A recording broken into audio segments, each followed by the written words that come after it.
व्यवस्थित आना चाहिए। ये हमारी जो फोर्थ से लास्ट पॉइंट बची है वॉइस सॉन्ग, इसके बाद हम यूनिट्स क्लियर कर देंगे। Voice song has been composed by Gibson and Gibson। अगर आपको याद नहीं रहे तो लिखते हैं W Gibson, पूरा नाम याद नहीं रहे तो शॉर्ट नेम का जमाना है W Gibson। इससे पहले आपको मैंने एक पोएम पढ़ाई थी स्नेयर वाली पे, कौन सी थी? उसमें कौन फंसा हुआ था? याद रखना एग्जाम के दरमियान it is confusion for you, confusion हो सकता है क्योंकि आपको पहली लाइन में एक शब्द देखो, पहली लाइन में लिखा है स्नेयर, ठीक है, और आप समझ जाएंगे स्नेयर पॉइंट से आया है, और आप लेखक का नाम कुछ और लिखा होगा, कुछ और वर्णन कर दोगे और बाहु आएगा। इसलिए याद रखें कि पॉइंट बहुत छोटी छोटी है लेकिन दोनों अलग अलग है। इसमें वॉइस सॉन्ग के अंदर कवि यहाँ पर it takes the comparison, two types of birds are here. First, beauty. It's a very small bird. It's a very common bird which is seen everywhere in our house and nearby our house, etc. On the other hand, the bird eagle. It flies high up in the sky. It can watch a mouse from very high, goes very high up. आखिर इसने कवि ने दो क्यों लिए कि छोटा छोटा ब्लूटिट हो चाहे बड़ा से बड़ा ईगल हो, these all birds are from my side. I want to save them. I want to save them. All the birds belongs to me. सारे पक्षी मेरे से रिलेटेड हैं, मैं उन सभी पक्षियों से प्रेम करता हूँ। कवि इसमें कह रहा है, देखो, the poet has the same affection. Affection यानी प्यार, सम्मान, लव जो भी है, with all the birds and wants to see them free flying। कवि क्या चाह रहा है कि ये पक्षी फ्री उड़ते रहने चाहिए, इन पर कोई बाउंडेशन होना नहीं चाहिए। कवि का जो कंपैरिजन है, poet wants freedom for the birds। कवि पक्षियों के लिए फ्रीडम चाहता है, like human beings also, जिस तरह से मनुष्य फ्री रहना चाहता है। अगर हमें पिंजरे बंद कर दें, can we keep ourselves inside a cage for a long time? No. Why? Because we want freedom.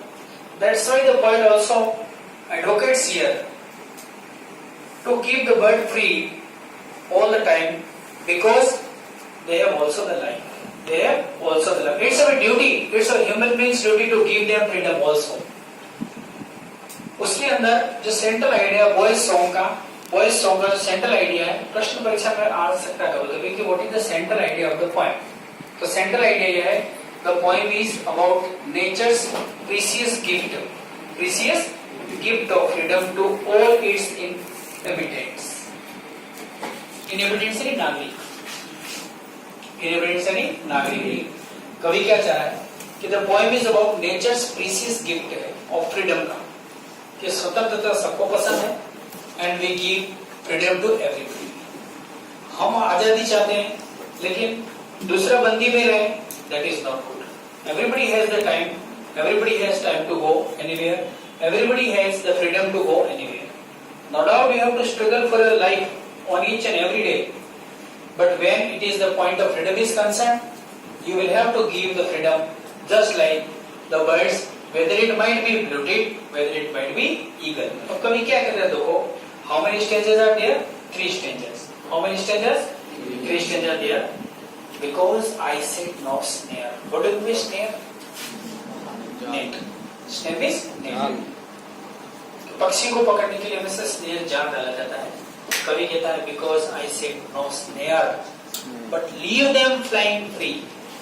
मैं उनको फ्री उड़ने देना चाहता हूँ।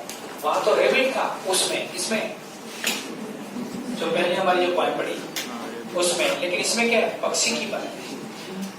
वो उसमें कवि किसको, रेबिट को फ्री करना चाहता है, इसमें कवि किसको फ्री करना चाहता है, पक्षी को। थोड़ा कंपैरिजन क्लियर रखें। But leave them flying free, मैं उनको उड़ने देना चाहता हूँ। All the birds of the air, all the birds of the air, ये हवा में उड़ने वाले जितने भी पक्षी, कहते हैं कि छोटा से छोटा कीड़ा उसमें भी जीव है. And you know there are 2 types of कीड़ा. वन लिव्स इन मटर, सेकंड लिव्स इन गटर, है ना. तो कीड़े के अंदर भी नॉन कोलेटा कोलेटा जो उसमें भी जीव है. तो छोटे से छोटा पक्षी उसमें भी जीव है, बड़े से बड़े भी के अंदर जीव है. उसमें बताया all the birds of the air belong to me, क्योंकि सारे पक्षी मेरे, सारे पक्षी मेरे. ये किस बात को बताता है? ये बताता है कि as I am living here on this earth so as to give them the freedom like human being, उनको भी देने की आवश्यकता है. From the blue tit on the slope. Blue tit एक कॉमन बर्ड है. ब्लू टीट छोटा सा पक्षी है जो बैठता है ना. From the blue tit on the slope to the eagle on the height. Eagle जो बहुत ऊंचे तक जाता है, ईगल बहुत ऊंचा उड़ता है, वहां से भी उसको चूहे को पकड़ लेता है. इतनी बड़ी आंखें, कितनी छोटी, लेकिन उस चूहे को भी देख लेता है. इतना उसका स्कोप इतना लंबा होता है उसका. To the eagle on the height uncaged they come and go. बिना किसी प्रतिबंध के ये आते हैं और जाते हैं. बिना किसी प्रतिबंध के ये आते हैं और जाते हैं. मैं उनको कोई बंदिश नहीं करता हूँ. मैं उनको किसी भी पिंजरे में ले जाने की वकालत करता नहीं हूँ. For my delight. डिलाइट यानी खुशी. डिलाइट यानी खुशी. For my happiness. For my happiness देखा मैं दो. आपने कहा कभी कोई तोता भी आप पालते हैं, थोड़ी देर तक आप बंद कर देते, उसको छोड़ देते, वो जाता नहीं, उड़ के आपके घर पे वापस आ जाता है. अगर उसको आपने साइड से उसको फीडिंग दिया है तो वो समझता है कि ये जो मेरा मालिक है ये मुझे पूरा प्रोटेक्शन देगा. तो they come and go for their delight. And so the sunward way. Sunward way बहुत ऊंचे तक जाते हैं. सनवर्ड वे बहुत ऊंचे तक, सनवर्ड वे ऊंचे तक जाते हैं. I saw the eagles wing. तो कवि की इमेजिनेशन, कवि अपनी इमेजिनेशन. ये जो लाइन कौन सी?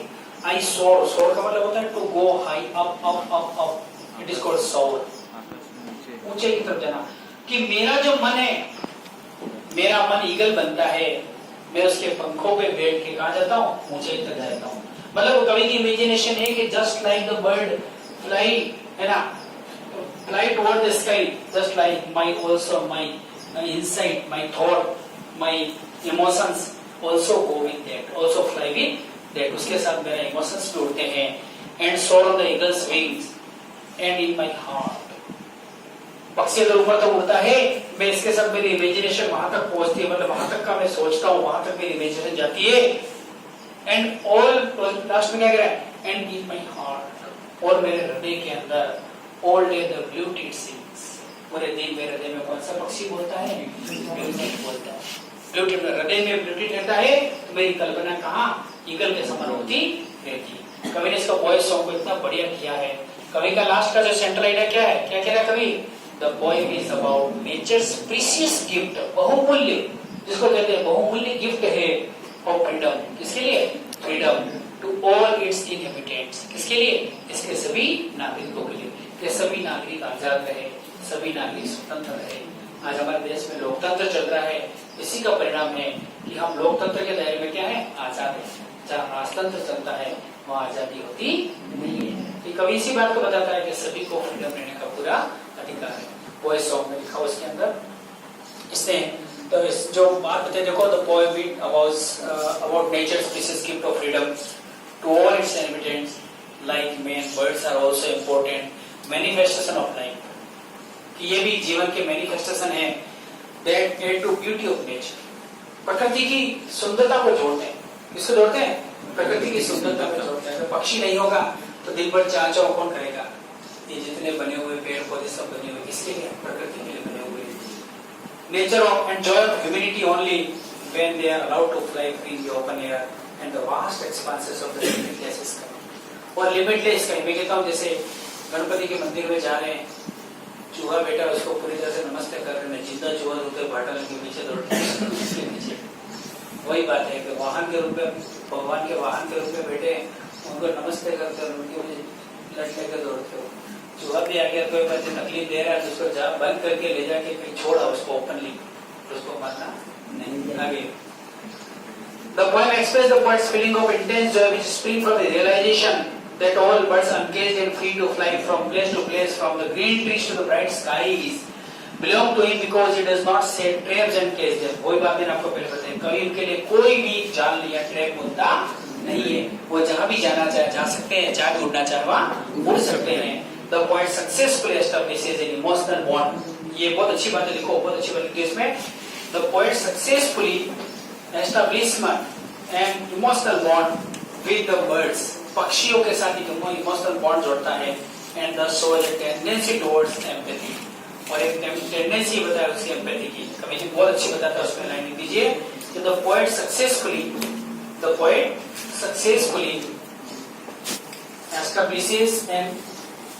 establishes an emotional bond. कौन सा बॉन्ड है ये? इमोशनल बॉन्ड है। ये इमोशनल बॉन्ड है, बहुत अच्छी बनता है कवि ने। लास्ट में लाइन, दो तीन लाइनें अगर हमारे दिमाग में याद है तो हम इजीली परीक्षा में इसको लिख सकते हैं। यह लिखा हुआ है कि the poet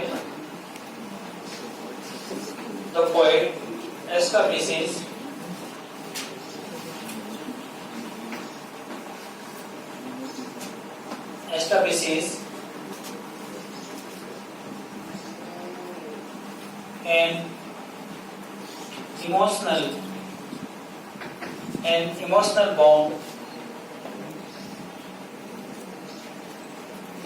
bond with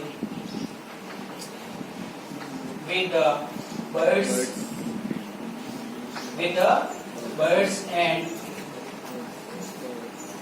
thus shows a tendency towards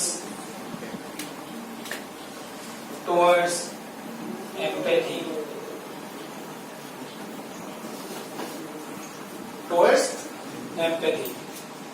So this is the all conclusion of the poem Boy's Song. It's very good poem. पूरा लेना घुमा कर समझ में आ गया? किसको इसमें पूछना बताइए, और कुछ पूछना इसके अंदर? ये सारे पॉइंट्स याद रखने हैं कि poet wants freedom for the birds like human being also. इधर क्या लिखा है? The poet has the same affection with all the birds and wants to see them free flying. Poet कहता है चाहे ब्लू टिप छोटा हो, चाहे बड़ा से बड़ा ईगल हो, दोनों मतलब ये दोनों तरह की भावना मेरे अंदर रहती है। ब्लू टिप जैसा मेरे हृदय में है, तो ईगल जैसे मेरी इमोशनलिटी, सॉरी मेरा जो मौसम है, कभी इमोशनल हो जाता है, कहता है मैं वहां तक जाना चाहता हूँ। मेरी इमेजिनेशन है, कल्पना उड़ती जाती है इसकी। सेंट्रल आइडिया पूरा समझ में आ गया। और लास्ट में बताया the poet establishes an emotional bond with the birds and does to show a tendency towards empathy. This is the whole. Thank you.